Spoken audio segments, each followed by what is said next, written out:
నమస్తే, welcome to Liya news. మొన్నటి వరకు మార్వాడి హటావో అన్నారు. ఇప్పుడు ఆంధ్ర హటావో అన్నది తెలంగాణ వాదుల నినాదమా?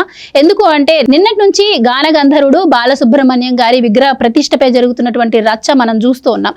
అయితే దీనికి సంబంధించి ఇప్పటికీ మేధావులు కావచ్చు, అలాగే రాజకీయ నాయకులు కూడా నోరు మెదపట్లేదు. ఈ నినాదం వెనుక కొంతమంది శక్తుల ప్రమేయం ఉంది అంటున్నారు. నిజంగానే దీని వెనుక ఎవరైనా ఉన్నారా, లేదు అంటే స్వయం ప్రకటిత మేధావులు మీడియాలో అటెన్షన్ కోసం ఈ విధంగా చేస్తున్నారా? అసలు దీని వెనుక ఏం జరుగుతుంది అన్న విషయాలు తెలుసుకుందాం. మనతో పాటు ప్రముఖ ఆర్థిక, రాజకీయ, సామాజిక విశ్లేషకులు రాజేష్ అప్పసాని గారు. నమస్కారం. నమస్కారం సార్, నిన్నటి నుంచి మనం చూస్తున్నాం బాలసుబ్రహ్మణ్యం గారి విగ్రహ ప్రతిష్టపై జరుగుతున్నటువంటి రాద్ధాంతం.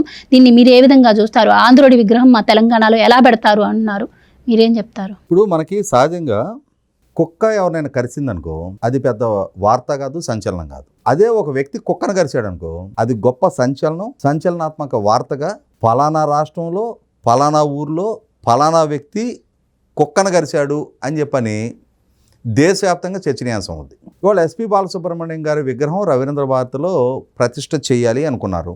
ఆ రవీంద్ర భారతి అధికారుల నుంచి కానీ ప్రభుత్వం నుంచి కానీ అనుమతి తీసుకొనే ఆ విగ్రహ ప్రతిష్ఠ ఏర్పాట్లు అక్కడ జరుగుతూ ఉంటాయి. అంటే అనుమతి ఇచ్చిన అధికారులకి కానీ ఎవరి బాలసుబ్రహ్మణ్యం, ఆయన విశిష్టత ఏంటి, రవీంద్ర భారతి లాంటి సాంస్కృతిక శాఖకి సంబంధించిన ఒక ఆడిటోరియం తెలంగాణ ప్రభుత్వం ఉమ్మడి రాష్ట్రంలో ఉన్నప్పటి నుంచి కూడా ప్రభుత్వ అధికారిక కార్యక్రమాలకి వేదిక రవీంద్ర భారతి. మరి అటువంటి రవీంద్ర భారతిలో ఒక గాయకుడి విగ్రహ ప్రతిష్ఠ జరుపుతున్న సందర్భంలో ఆయనకు ఆ స్థాయి, హోదా, గౌరవం లేకుంటే అధికారులు అక్కడ అనుమతించారా? ప్రభుత్వం నుంచి అనుమతి తీసుకోకుండా అధికారులు ఆ విగ్రహ ప్రతిపాదనకి ఒకవేళ ఆ కుటుంబ సభ్యులు వారి అభిమానులు ఎవరైనా సంకల్పించుకున్నప్పుడు అధికారుల స్థాయిలోనే ఆ విగ్రహ ప్రతిష్టకు అనుమతి ఇచ్చేస్తుంటారా? ఖచ్చితంగా అధికారులు ఆయనకి ఆ విగ్రహ ప్రతిష్టకి తగిన అర్హత ఉంది అని భావించే అవకాశం కల్పించారు. ఆ విగ్రహ ప్రతిష్ట యథావిధిగా జరిగిపోయిందనుకో హైదరాబాద్లో రవీంద్ర భారతిలో ఎస్పి బాలసుబ్రహ్మణ్యం గారి విగ్రహ ప్రతిష్ట జరిగిందని ఒక చిన్న వార్త వస్తుంది.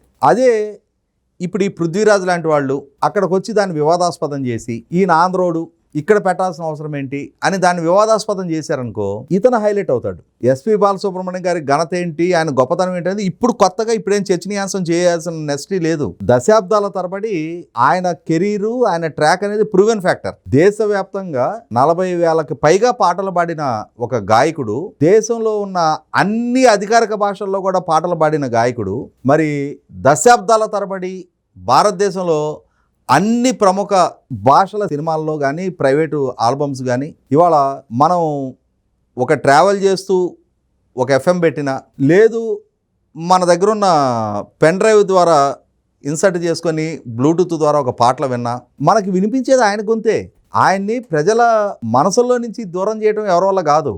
ఎటువైపు అంటే గాలి అన్ని వైపుల నుంచి ఎలా ప్రసరిస్తూ ఉంటుందో ఆయన గొంతు కూడా మన జీవనంలో ఒక భాగస్వామిగా మారిపోయింది. దాన్ని ఎవరు దూరం చేయలేరు. కాబట్టి బాలసుబ్రహ్మణ్యం గారికి అదనపు పేరు, అదనపు చర్చ అవసరంలా. కానీ ఇప్పుడు పృథ్వీరాజు ఈ విగ్రహావిష్కరణ కార్యక్రమాన్ని వివాదాస్పదం చేయడం ద్వారా ఎవరి పృథ్వీరాజు అని చెప్పని 2 రోజులుగా చర్చనీయాంశంగా తాను మారగలిగాడు కదా. అంటే మొత్తం తెలంగాణ రాష్ట్రం, రాజకీయం, ప్రభుత్వాలు, అధికార వ్యవస్థ, ఇంతటి అనుభవం కలిగిన రాజకీయ నాయకులు వీళ్ళందరికీ రాని మైలేజీ అతనికి తెచ్చుకోగలిగాడు కదా. అది కావాలి వాళ్ళకి. ఆ మధ్య ఒక ఆయన ఎన్టీ రామారావు సమాధి ఎందుకు హుస్సేన్ సాగర్ దగ్గర దాన్ని తొలగించాలి అన్నాడు. మరుసటి రోజు నేను అప్పుడెప్పుడో ఈ రాష్ట్రాన్ని పరిపాలించిన కుతుబ్ షాహీ టూమ్స్ అక్కడ ఎందుకు ఉండాలి, వాటిని తొలగించాలి అన్నాను అనుకో ఆ వ్యక్తి టైప్లోనే నాకు కూడా ఒక ప్రచారం వస్తుంది. ఇప్పుడు ఈ ప్రాంతాన్ని పరిపాలించిన కుతుబ్ షాహీలకి సమాధులు ఉన్నాయిగా టూమ్స్ పేరుతోటి. వాళ్ళు ఈ ప్రాంతాన్ని పరిపాలించినందుకేగా వాళ్ళవి ఉన్నాయి ఇక్కడ. అవి ఒక దర్శనీయ స్థలాలుగా, చారిత్రక వారసత్వంగా మనం కాపాడుకుంటున్నాంగా. అప్పుడెప్పుడో ఈ ప్రాంతాన్ని పరిపాలించిన రాజులుగా, సుల్తాన్లుగా వాళ్ళ జ్ఞాపకాలు చిరస్మరణీయంగా మనం కాపాడుకుంటున్నాంగా. ఎన్టీ రామారావు గారు కూడా ఈ ప్రాంతాన్ని పరిపాలించిన పాలకుడే కదా. ఇవాళ డాక్టర్ బాబాసాహెబ్ అంబేద్కర్ గారు రాజ్యాంగ నిర్మాత, వారి విగ్రహాలు మనం గౌరవప్రదంగా అన్ని ప్రాంతాల్లో ప్రతిష్ఠించుకుంటాం. అరే ఈయన ఎవరో మహారాష్ట్రలో పుట్టిన ఈ ప్రాంతానికి ఈయనకేం సంబంధం ఏంటి అని చెప్పని ఇంకొకళ్ళు రేపు వివాదాస్పదం చేశారనుకో. మహాత్మా గాంధీ గారి విగ్రహం సాక్షాత్తు అసెంబ్లీ ముందుంది. అరే ఈయన గుజరాత్లో పుట్టిన ఈయన విగ్రహం ఇక్కడ ఎందుకు ఉండాలి అని చెప్పని ఇంకొకరు వివాదాస్పదం చేశారనుకో. వాటిల్లో రేషనాలిటీ ఎంత? అలా చేసిన వ్యక్తులు కొద్దిసేపు చర్చనీయాంశంగా మారతారు. అంటే ఇది ఎక్కడి నుంచి ఎక్కడికి దిగజారుతా ఉంది. ఇవాళ ఎస్పి బాలసుబ్రహ్మణ్యం గారిని నేను మహాత్మా గాంధీ గారితోటో అంబేద్కర్ గారితో పోల్చటంలా. జాతిపితగా గాంధీ గారు మన గుండెల్లో ఉంటారు. రాజ్యాంగాన్ని ప్రసాదించి ఇవాళ మనం మన హక్కులని అనుభవించగలిగే రాజ్యాంగాన్ని ప్రసాదించిన అంబేద్కర్ గారు కూడా మన గుండెల్లో ఉంటారు. అలాగే ఒక కళాకారుడిగా ప్రజల గొంతుకగా మారి మనం ఎవరు హమ్ చేసుకున్న ఆయన పాటలే హమ్ చేసుకుంటూ వచ్చాం. ఆయన పాడిన పాటలు వింటూ పెరిగాం అందరం. ఇవాళ ఆయన్ని అంత వివాదాస్పదం చేయడానికి ఆయన రాజకీయ నాయకుడు కాదే. ఈ ప్రాంతానికి వ్యతిరేకంగా ఎప్పుడు ఒక్క మాట కూడా ఎక్కడ మాట్లాడారు. కనీసం వివాదాస్పద వ్యవహార శైలి కూడా ఆయన ఇప్పుడు ప్రదర్శించిన నేపథ్యం ఆయనకు లేదే. ఆయన ఒక అసలు చేసల కళాకారుడు. ఆయన ఆ కళకు ప్రాధాన్యత ఇచ్చారు. అలాగే తెలుగు భాషకి తెలుగు సాహిత్యానికి చాలా ఎక్కువ ప్రాధాన్యత ఇచ్చిన వ్యక్తి ఆయన. తెలుగు సాహిత్యం కాపాడబడాలి అని కోరుకున్నారు ఆయన. పాడుతా తీయగా అని చెప్పని కొత్త జనరేషను కొత్త తరం గాయకుల్ని సమాజానికి పరిచయం చేయాలి అని చెప్పని ఈటీవీ వాళ్ళు ఒక ప్రోగ్రాం తీసుకుంటే మనసు పెట్టి పనిచేశారు ఆయన. ఆ ప్రోగ్రాము కోట్లాది మందిని ఆకట్టుకోగలిగింది అని అంటే ఆ ప్రోగ్రాం నిర్వాహకుడిగా ఆయన ప్రదర్శించిన అంకిత భావం, చిత్తశుద్ధి, ఒక డెడికేషన్ తోటి ఆయన పనిచేశారు. తెలుగు భాషకు ప్రాధాన్యత ఇచ్చారు, తెలుగు పాటకు ప్రాధాన్యత ఇచ్చారు. ఆయన్ని పిలిచి అవకాశం ఇచ్చిన ఏ భాష పాట అయినా పాడగలిగారు ఆయన. మనం గర్వంగా చెప్పుకోవచ్చు. వాళ్ళ సచిన్ టెండూల్కర్ని మహారాష్ట్రీయుడిగా మనం పరిగణిస్తామా?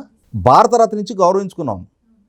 ఒక గొప్ప క్రీడాకారుడిగా, ఒక గొప్ప కళాకారుడిగా బాలసుబ్రహ్మణ్యం గారికి కూడా పరిధులు లేని గౌరవాన్ని ఇచ్చుకుంటే, అది ఆయన్ని గౌరవించుకుంటే ఆ గౌరవం ఆయనకు కాదు దక్కేది, అది మన సంస్కారానికి ఆ గౌరవం దక్కుతుంది. ఇవాళ బాలసుబ్రహ్మణ్యం గారిని గౌరవించాం కదా అని చెప్పని ఇంకొక కళాకారుడిని చులకం చేసినట్టు కాదే. ఇంకొక కళాకారుడితో పోల్చి చూసి ఇంకొక కళాకారుడిని ఎక్కడ తక్కువ చేయటం కాదే. అది ఎవరికి తగ్గ గౌరవం వాళ్ళకి దక్కే తీరాలి. అనుమతితో వాళ్ళ ఒక విగ్రహ ప్రతిష్టకి పూనుకున్నప్పుడు కళాకారుడిగా ఆయనకు ఆ గుర్తింపు గౌరవం ఉందని చెప్పని ప్రభుత్వాలు భావించి అనుమతి ఇచ్చినప్పుడు, ఇటువంటి వ్యక్తులు దాన్ని వివాదాస్పదం చేస్తున్నప్పుడు దాన్ని కట్టడి చేయాల్సిన బాధ్యత కూడా ప్రభుత్వాల మీద ఉంటుంది. ఇవాళ ప్రాంతీయవాదంతో ఒక ప్రాంతాన్ని వివక్షగా ప్రదర్శించడం అంటే ఈ గడ్డ మీద అన్ని రాష్ట్రాల్లో అన్ని ప్రాంతాల ప్రజలు ఉండొచ్చా? కానీ ఆంధ్ర ప్రాంతం పట్ల ఆ ఎమోషను, ఆ విద్వేషం ఎన్నాళ్ళు ప్రదర్శిస్తారలా? ఎందుకు? ఇక్కడ ఉంటున్న ప్రజలు ఈ గడ్డ మీద నివసిస్తున్న వాళ్ళని వీళ్ళు పుట్టిన మూలాల ప్రాతిపదిక మీద ఎన్ని సంవత్సరాలు ఆ వివక్ష ఎదుర్కోవాల్సి వస్తుంది? ఎందుకు ఆ విధంగా ప్రదర్శిస్తూ ఉన్నారు? ఈ విధమైన ఈ సంకుచితపు ధోరణి ప్రదర్శించే పిడికెడు మంది సమాజం మొత్తం అలా లేదు. ఉండే ఇన్ని లక్షల మంది ఇక్కడ ఇంత ప్రశాంతంగా జీవించరు. ఎవరి పనులు వాళ్ళు చేసుకుంటా, ఎవరు ఉద్యోగం, ఎవరి వ్యాపారం వాళ్ళు చేసుకుంటా ఇంత ప్రశాంతంగా జీవించరు. ఈ పిడికెడు మంది వీళ్ళు ఈ విధమైన విద్వేషపూరిత వాతావరణాలు సృష్టించే ప్రయత్నం చేస్తున్నప్పుడు వాళ్ళని కట్టడి చేసి తీరాల్సిన బాధ్యత కూడా ప్రభుత్వాల మీదే ఉంటుంది, వ్యవస్థల మీదే ఉంటుంది. ఇవాళ ప్రజల మధ్య పోర్చలేని అగాధాలు సృష్టించే ప్రయత్నం చేసి తద్వారా తమకు ఒక ఐడెంటిటీ తెచ్చుకోవాలి, ఆ ఐడెంటిటీ ద్వారా తాము సమాజంలో ఎదగాలి అన్న ఆలోచనతోటి పిడికెడు మంది ఆ విధమైన ప్రయత్నాలకు పాల్పడుతూ ఉన్నప్పుడు దాన్ని ఖండించి తీరాల్సిన బాధ్యత కూడా బోల్డ్గా ఆలోచించే మీరు ఇందాక ప్రస్తావించిన మేధావర్గాల మీద ఉంటుంది.